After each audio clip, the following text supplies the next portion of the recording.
Hey everyone, my name is Chloe, and today I'm here to talk about the books that I read last week. So it was the first week of school, Decade TBR-a-thon, lots going on, and so I only have 5 books to talk about, which is a little bit less than normal, but let's just get into it. So the first book is a middle grade book that I read with my kids, and we read the first in Dr. Dolittle by Hugh Lofting. So this is the first in the Dr. Dolittle series. I didn't realize what a series it was. I was looking up books that have movies, and this is not one that has a movie that we'll watch, but it was a really interesting book, and it's got this version has really pretty full color pictures every now and again, and we really like this. This is kind of like a fantastical book about this guy named Dr. John Dolittle who learns to speak to animals. And that happens really quick. Like, there's really not a lot of explanation about how he learns to speak to animals, but he does learn to speak to animals. And then he goes to Africa and to save some monkeys. And so it's all of his pet friends that come with him because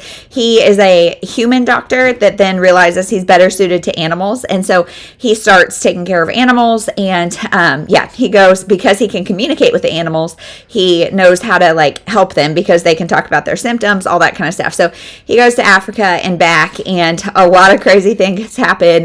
He interacts with the king, he interacts with pirates, lots happens in this book. My kids are really excited to read on the next story, so I guess we'll be doing that. Then the rest are all adults. So I read The Paris Secret by Natasha Lester.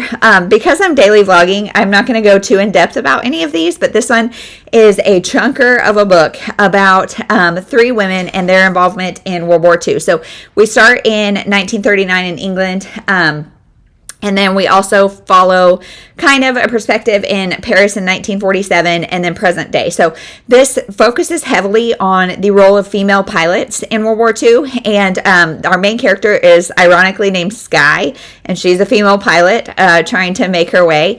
And then different women that she interacts with and becomes like sisters with. There's some hidden identities, mistaken identities. There's a lot going on in this book, and I liked it. It's just really long. The back says it's all about like Christian Dior gowns, and it is sort of really. So the present day timeline is the granddaughter of one of the women, and she is like a gown preserver or something. I don't really know. And she's looking through, for some reason, her grandma had all these gowns. And so we're trying to figure it out. And Christian Dior's sister is one of the women during the war. So that's the connection. This isn't overly like fashion heavy. So if that deters you or attracts you, just know that there's not that much of that in this. But overall, this was pretty good. Then, on the other hand, we have Return to Cherry Blossom Way. I gave this 2 stars. This is about a travel writer who is going home to her hometown to cover some event that her mom and sister are doing, I guess. It's really unclear, actually, why she's home, but the whole catalyst is so she can run in, be involved with the one who got away, who is trying to open his own restaurant.